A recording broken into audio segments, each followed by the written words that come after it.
Mm-mm-mm. January was such a good reading month for me. She truly showed out. And I don't know about y'all, but if my reading year is anything like my January, I'm in for a good time. And I love that for me. And I also love that for us.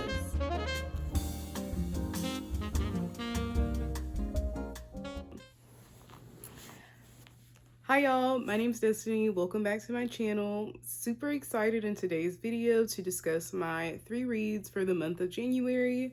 I started the year off with a banger. I did one nonfiction self-help book and then 2 fiction books, and I had a grand old time. So let's discuss them. So the first book that I finished for the month of January was Open Water by Caleb Azuma Nelson. Y'all, this is an automatic buy for me, an automatic author that I will be buying without a thought in my head or a single ounce of doubt in my mind. This book was so beautiful. I wish I would have picked it up sooner, but I think I picked it up at the best time. I was ready for it. I loved every second of it. I reread most of these pages. I even tabbed it as well. 10 out of 10 would recommend, especially if you're looking for a book that is from the male POV.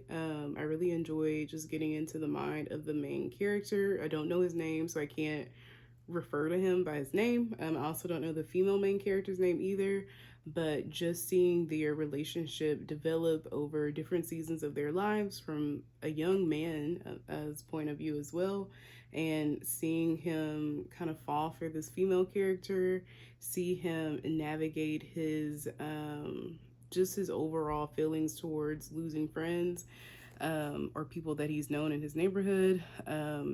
Also dealing with police brutality and feeling the pressure from that as well as a Black male, dealing with his family dynamic as well with his parents and his siblings, really just getting into his mind whenever he is dealing with a difficult time and how he chooses to navigate it and also learn from it as well. So I really enjoyed this. I'm looking forward to reading his second book. I actually have that one coming in the mail. And so yeah, pick this up if you haven't. There is no better time than now to pick that up, I think. And the second book that I finished in the month of January was Zill by Morgan Jerkins. I believe this came out last year in 2024. I'm not for sure what month, but I hate, again, that I waited so long to pick this up because I thoroughly enjoyed it. One thing about me, I'm going to enjoy a multi-generational saga novel, especially if it has a family tree. Did this one have a family tree? I don't think this one did. No, this one didn't. But this book took place everywhere. We were in Harlem. We were in Chicago. We were in Mississippi. We were in Louisiana. Right after, like, some of the settings were like right after the Emancipation Proclamation. We discussed the Great Migration. The COVID-19 pandemic was mentioned as well. Truly a multi-generational saga with touches of like today's time intertwined into the novel.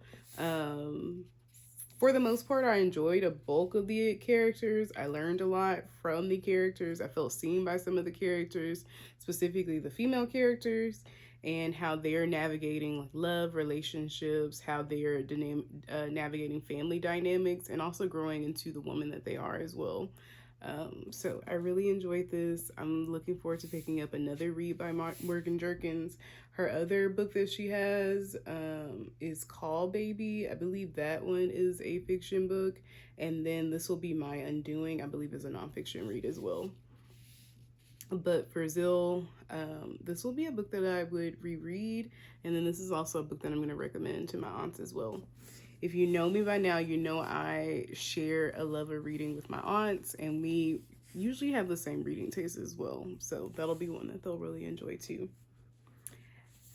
And then my last book for the month of January, this one was a nonfiction book. I thought this would be the perfect month to read this book. It did take me all month to finish, surprisingly, which I hate. I hate when I drag out books over like several weeks because I think that affects how I feel about the book. But for my introverts, This one is for you. I felt so seen as an introverted, very shy person, and it really opened up my it really just made me want to be more open to challenging myself, especially in social settings, to opening up and being vulnerable with people and allowing people in, because you wouldn't realize what just allowing people in, discussing your feelings and your thoughts and your fears with other people, what that would do for you. And so the third book that I finished in the month of January was A Year of Yes by Shonda Rhimes. She actually came out with a new edition of this book, I think last year as well. It features 7 new chapters, and it's her 10th anniversary of this book as well. And we have the beautiful Shonda Rhimes on the back as well. Shonda Rhimes has produced, directed, wrote Grey's Anatomy, Scandal, and How to Get Away with Murder, and also Bridgerton. And let me tell you, this new season of Bridgerton, that last episode, I've been hot about that since I finished it. Hot, very hot, steamy. Okay, but this Year of Yes, like I said, made me feel very seen as an introvert. She really was reading my mind for a lot of it, especially when it came to her talking in public, and just doing like the difficult things and getting outside of her comfort zone, and then in the end finding out that she really enjoyed them, or like those things weren't as scary as she thought. You really work yourself up in your mind, you get that anxiety pumping, and once it's pumping, baby, it's hard to let it go. um and then I also just enjoy learning about Shonda as like a mother as well. Her relationship with her children's, and like her children's nanny as well, and seeing how she shows up differently for her family and versus how she shows up for work, and how eventually she blended those better and created a better work-life balance for herself as well. That's something that I know I'll navigate as well in the future as I continue to evolve in my career and have a family as well one day. So really enjoyed this. I think this is a great book to start off your year. I don't think it's too late to begin it. Of course, again, this is another book that if you can pick it up soon, pick it up and read it, especially if you're a fellow introvert like me.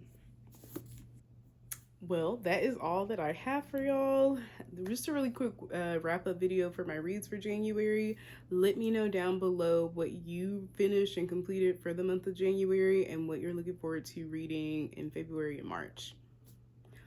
Also, side note, what books are you anticipating releasing this year? Because I really don't have that many, which I'm shocked about, because last year I had so many. My most anticipated read is The Seven Daughters of Dupree, that came out the last week of January, and I have not been able to find it in store, which I'm so annoyed about, because I live near several different Barnes and Nobles, but that's okay. I ordered that book from, I can't think of the bookstore name, but it is a black owned bookstore in Virginia. A black man owns it, and so I ordered it from him. That should be in. And Wednesday, I also ordered Caleb's second book. I don't know the name of it, but I ordered that as well. So I'm super excited to get those from him. And then my other one was by Rashonda Tate with Love from Harlem. I actually was able to find that in Barnes, so I got that from Barnes. But let me know, because I feel like I'm missing something. Of course, Kennedy Ryan is coming out with Score, I believe, and then Danielle Allen's third novel in the plus size like player series. I'm excited to read that. I'm not thinking of anything else. Let me know what I'm missing down below. And until next time, y'all be blessed.